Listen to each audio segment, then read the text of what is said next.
So, good day class. I've decided na record na lang yung aking lesson number 4 for our subject. Kasi yun nga, nagbigay na ako ng activity. And dun kasi sa last part ng activity natin, kasama na yung nakalagay dito, which is yung for saving and exporting natin. So, ito yung nakafocus sa, yun nga, saving and sharing documents for Microsoft Word. So, ayan. So, ito yung introduction natin. When you create a new document in Word, you'll need to know how to save it so you can access and edit it later. As with previous versions of Word, you can save files to your computer. If you prefer, you can also save files to the cloud. Ano ibig sabihin ay ito na yung shareable using OneDrive, pero commonly ginagamit natin dito is Gmail or Google Drive. You can even export and share documents directly from Word. Pero yun nga, mas nasanay tayo na sinesave muna siya bilang .docs document. Then after that, yun mismong document ang sinesend natin or sinishare sa ating mga platforms. So ang first part ng lesson natin is for save and save as. So ito yung para doon So may iba lang silang nagiging result, or dun sa isa meron kang nagiging option, especially in determining file types So let's proceed. So yung save class, when you create or edit a document, you'll use the save command to save your changes. So you'll use this command most of the time. And ugaliin na natin na siguro mga every 5 minutes ng session natin, every 10 minutes ay i-save natin yung file para kung sakaling yun nga magkaroon ng interruption or totally makalimutan lang talaga, maiwasan na yung data loss, or mas tamang term dun ay yung time mo to be na ginugol sa paggawa nun ay hindi masayang So when you save a file, you'll only need to choose a file name and location the first time. And then after nun kasi, once you've saved it, meron na siyang dedicated na location, you can always use na the save command. Isang beses lang kayong pipili doon ng location, and every time isi-save ninyo yun ay mag-update na lang. So nakalagay dyan And then you save as naman. So you'll use this command to create a copy of a document while keeping the original. So when you use save as, you need to choose a different name and or location of the copied version. So kasama na rin dito yung pagpili natin ng file type, yung beyond the typical file type natin na ginagamit for Word, which is yung .doc or yung .docx. Okay. So it's important to save your document whenever you start a new project or make changes to an existing one. Saving early and often can prevent your work, or can prevent your work from being lost. You'll also need to pay close attention to where you save the document so it will be easy to find later. Ito yung tinuro ko sa inyo last, I think, lesson number 3 or lesson number 2 natin. We need to identify hindi lang yung mismong pangalan ng file, kundi kung saan mo siya sinave na folder. Kaya tinuro ko na rin sa inyo yung pag-identify natin ng file path para yun nga hindi na tayo mag-consume ng mas mabang time kapag i-retrieve na natin yung specific file or kailanganin na natin. So ito na yung steps natin to save pagdating sa Microsoft Word. So locate and select the save command on the quick access toolbar. So yun yung nasa taas, nasa top left yan ng ating application window, nasa pinakang taas. So ang icon niya is yung floppy disk. Ayan, pag once na maklik ninyo yan, dadaling kayo niyan dun sa backstage view na inatawag. So if you're saving the file for the first time, the Save As pane will appear in the backstage view. So doon kayo dadalhin yan. Doon naman sa medyo advanced, ginagamit na dyan is yung shortcut key natin na Ctrl+S. So I think na discuss ko na rin sa inyo yung isa pang way which is napaka unconventional or napaka risky, yung ginagamit yung close button to save.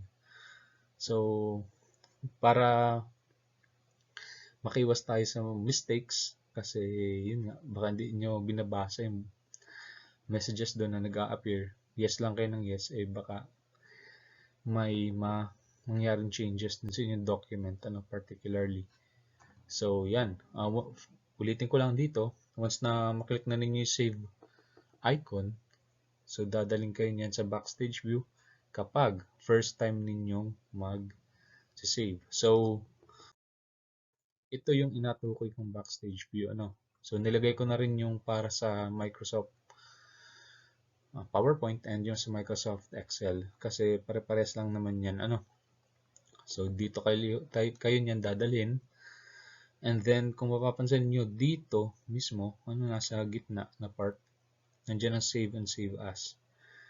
So once we click save or save as, then you'll need to choose where to save the file and give it a file name. So ang una nyong gagawin dito is to choose kung saan mismong folder ninyo isi-save. So once you've chosen a specific folder, yung madaling mahanap, bibigyan nyo na siya ng pangalan. And then, diba naturo ko na rin sa inyo yung ating naming convention. So dapat meron na tayo na especially na kayo ay first year, magandang ugaliin na yung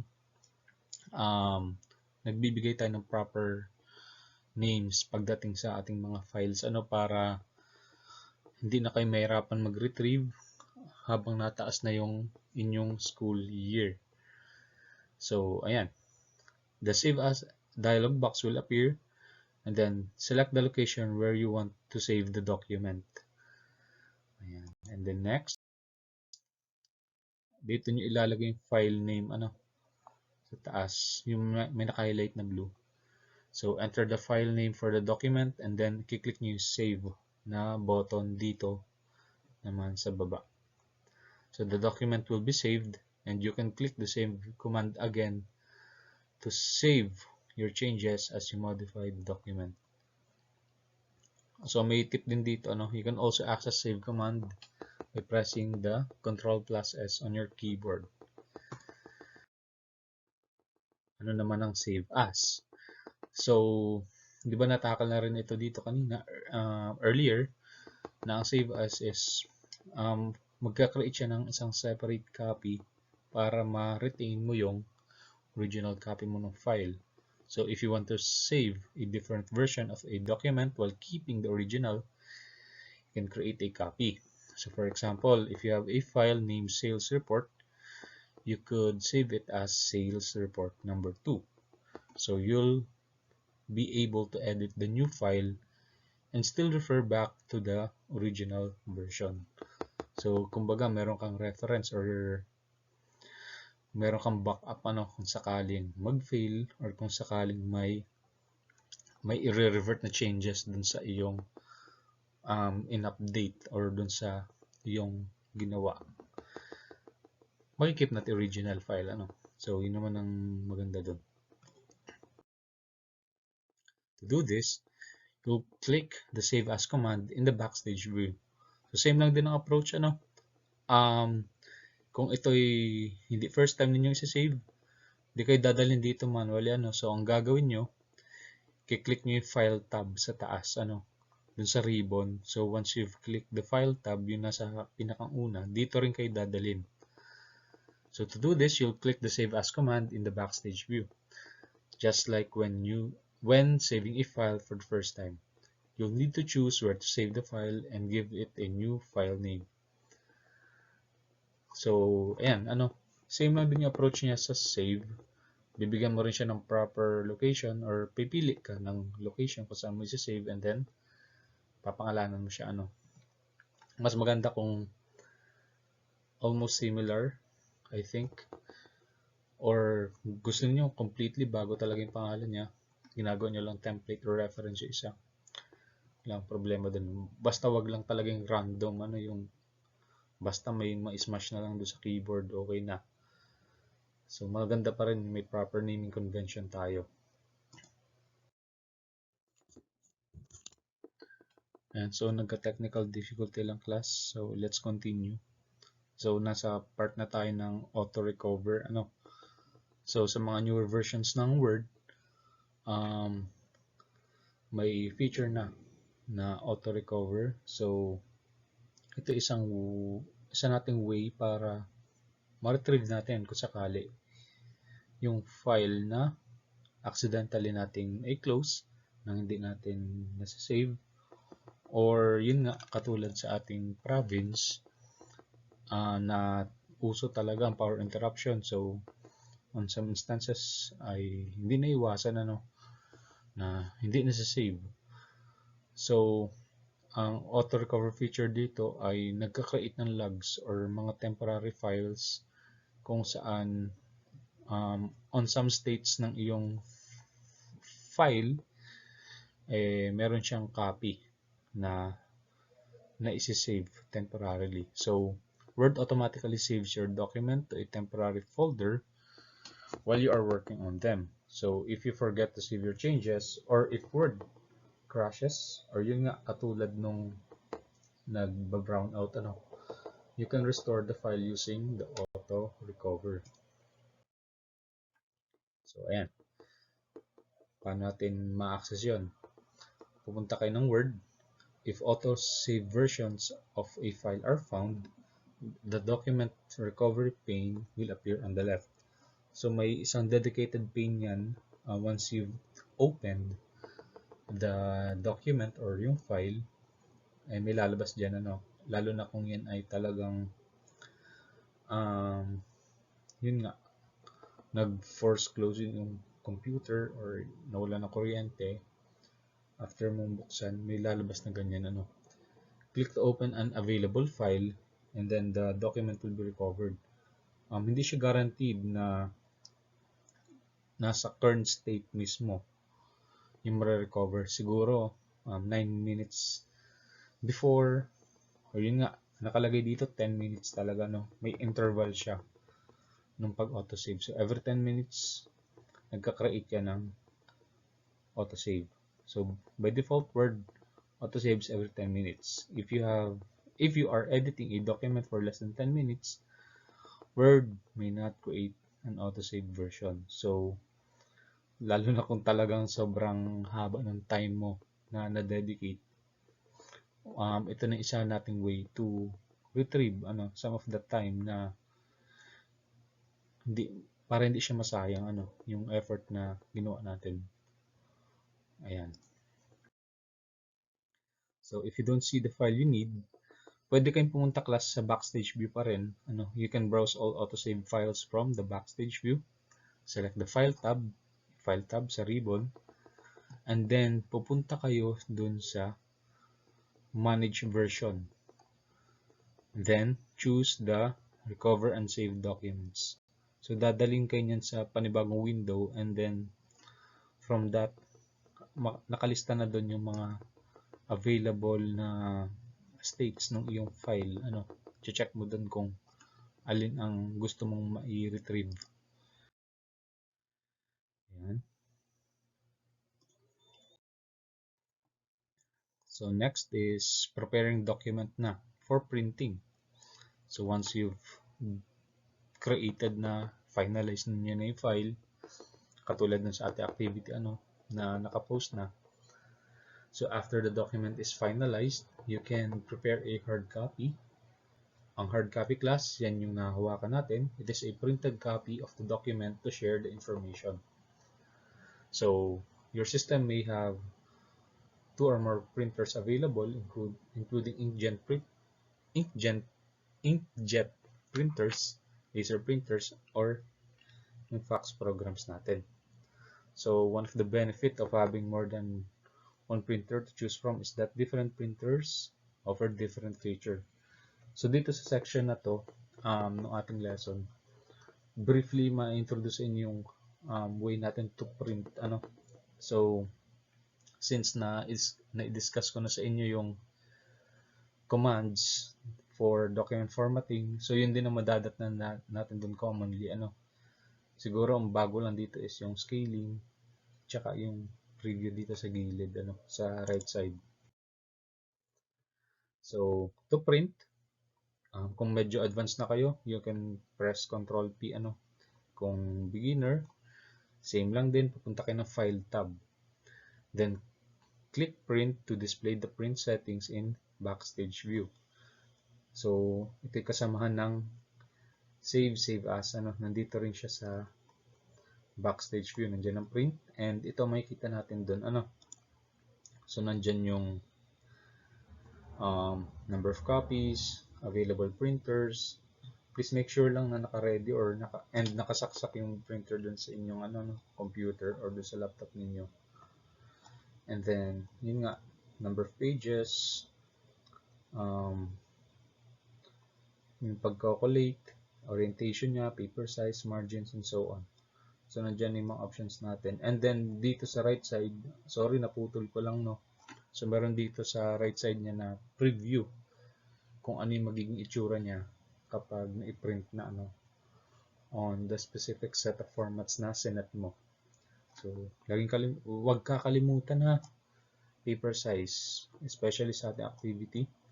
So, meron naka-dedicate na paper size for that, lalo na yung hard copy. So, customizing print settings and properties and showing the print queue.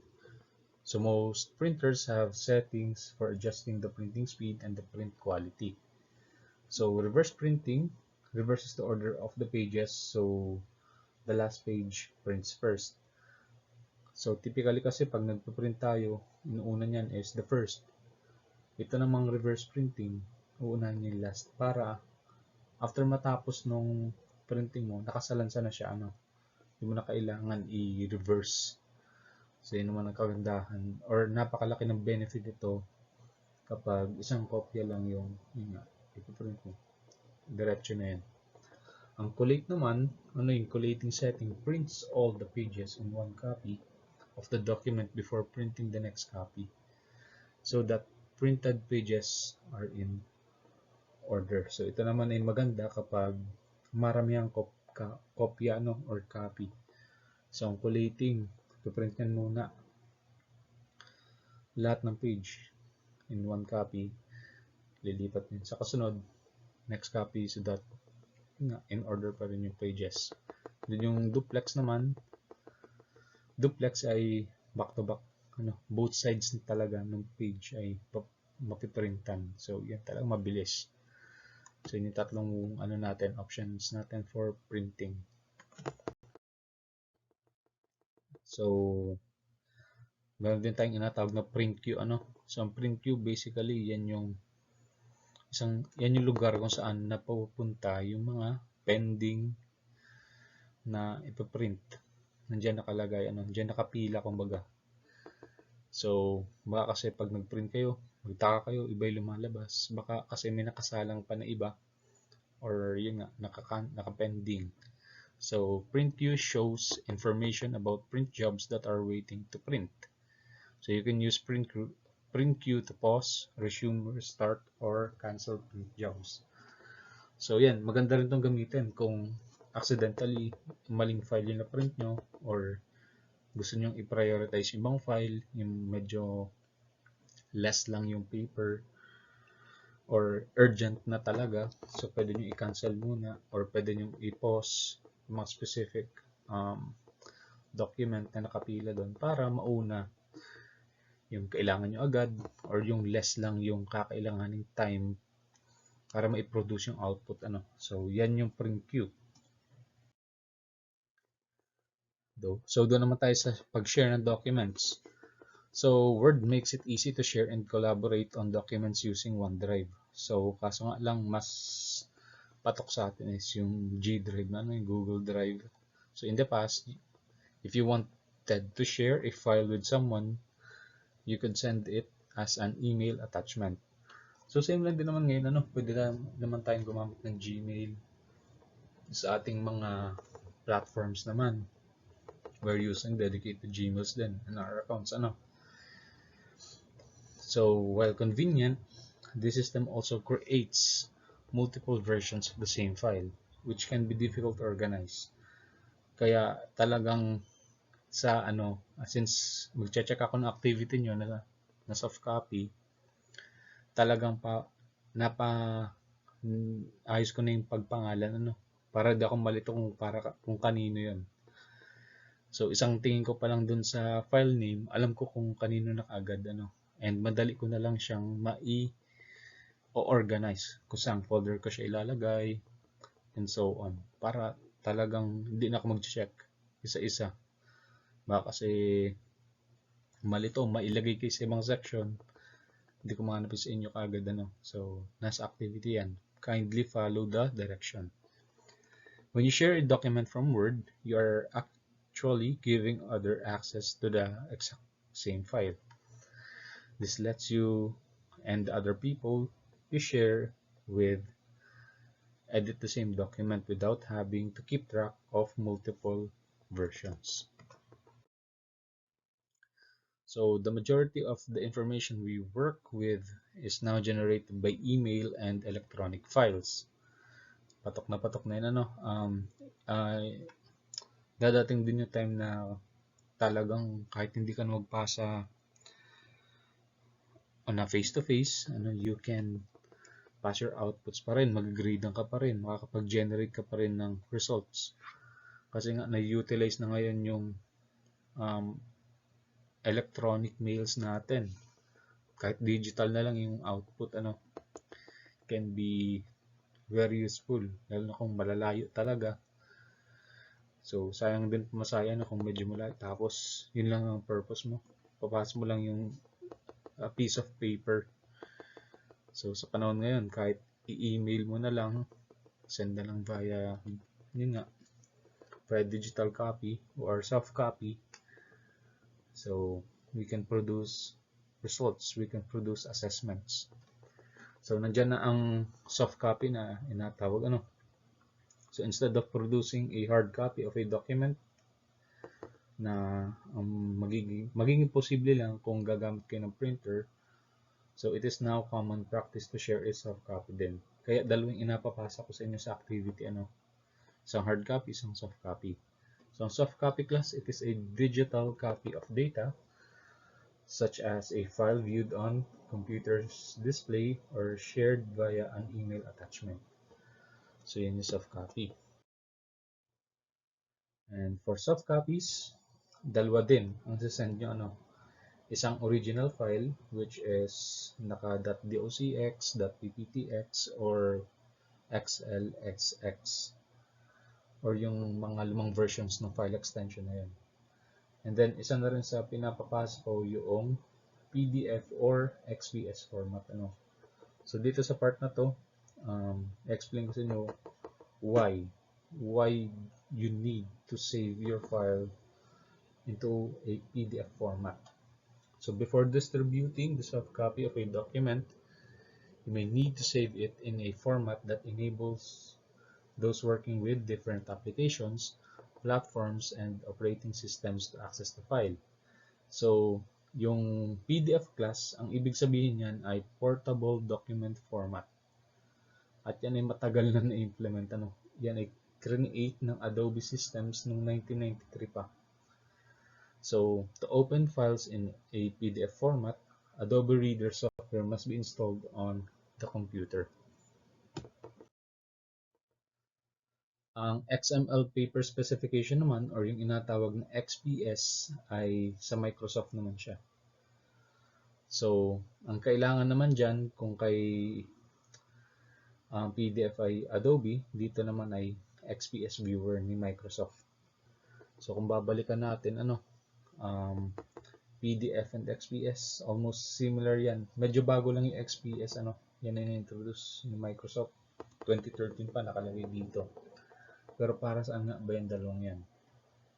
So, mainly for PDF ang gagamitin natin, para lang ma-ensure natin na yung mga dedicated formats or yung dinesign na ninyo mismo sa output ay may kita ko 100%.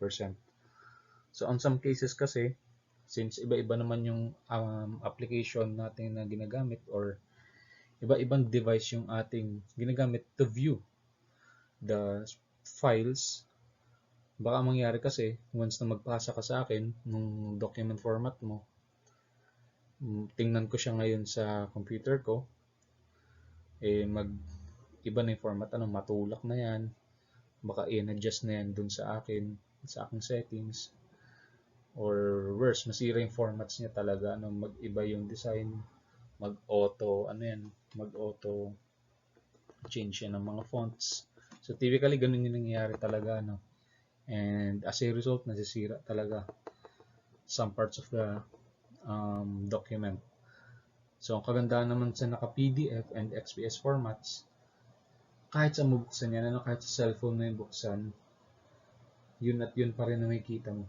So kung titingnan ko ang PDF file mo ngayon, makikita ko yung formats mo talaga, kung ano yung content na nilagay mo, purely 100%. So naman ang kagandahan sa PDF, Kaya I highly recommend to create a PDF version of your outputs para pag chinikan ko doon, nakita ko talaga yung gawa ninyong format.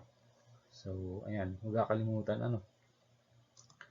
Same lang din, kung napansin nyo, almost all of our material ay naka-PDF pagdating sa Google Classrooms ninyo.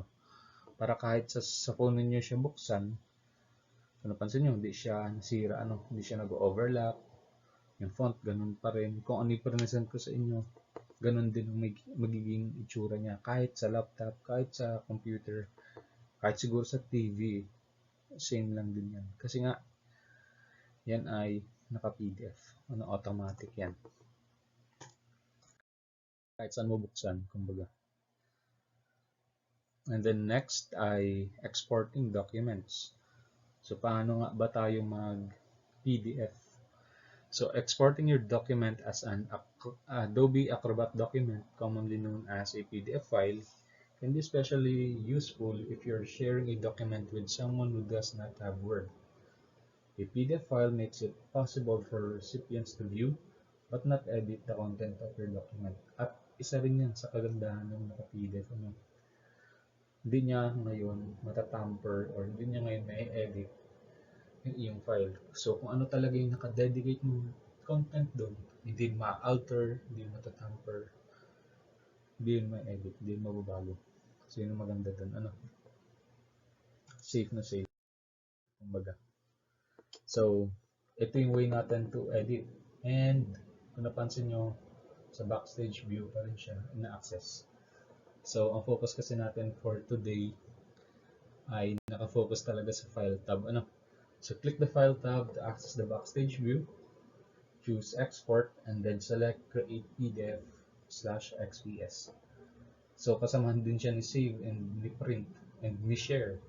So, nandiyan ang export.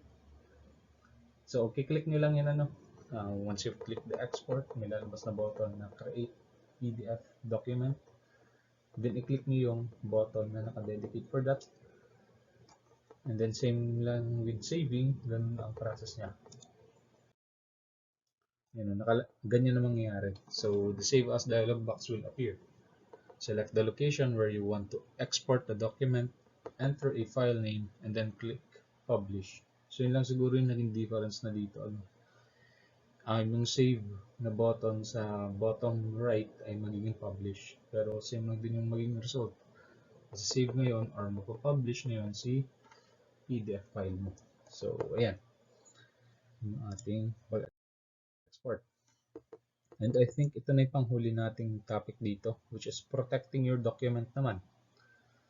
So, if a document contains important or confidential information, you need secure ways to share the information. So, ito naman para talaga makaiwas kayo sa pag-tamper or altering baka biglang may magbago niyan.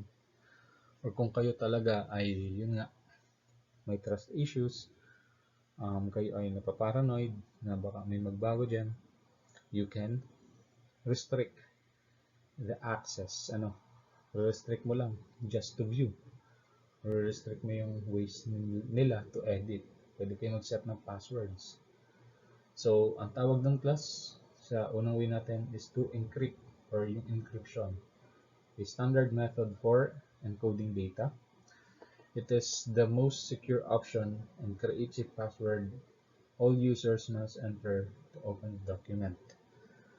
So, to permit some users to modify the encrypted document, so wait lang. Ayan.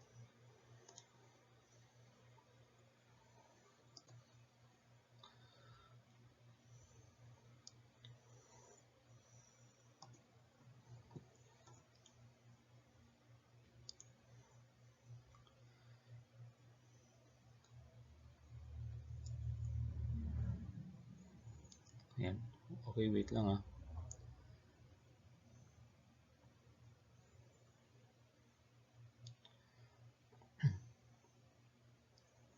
Okay.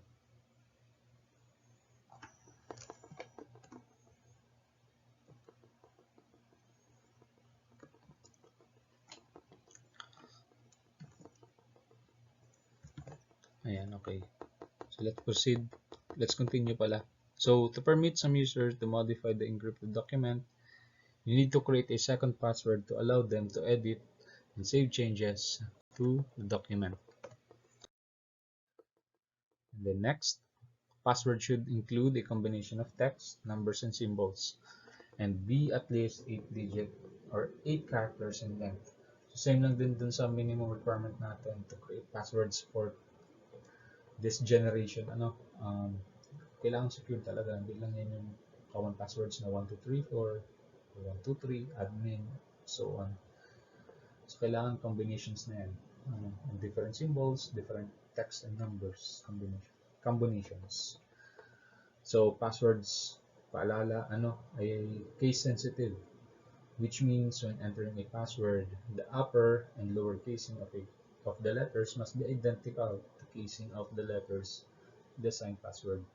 So, tatandaan nilang lagi dito kung ano mismo yung pagkakaset mo, especially with casing. Kung yun ay large letters, kung yun ay small letters, it will matter dito. So, kahit na siguro ang sequence niya ay tama, kung mali ang casing niyan, hindi yan gagana. So, dapat nyo, or kailangan nyo laging tandaan yan. Be mindful for setting passwords naman. So, for example, pangalan yung ginamit nyo, dapat tanda nyo pati kung ano yung case niya. Yan by naka-small letter, naka-uppercase, and then sequence. So, yan yung ways natin to set or to restrict the access for other users. So, may ganitong lalabas na sa gilid. So, you can be selective about who is allowed to make edits as well as the types of edit they can make. So after setting restrictions, you must assign a password to enforce these restrictions. So nandito yung So checkan nyo lang yung mga nasa upper part. Lilimit nyo yan kung ano yung pwede lang gawin. Gusto nyo, pwede lang nila tingnan. And then sa pinakababa, lalagyan na ng password dyan.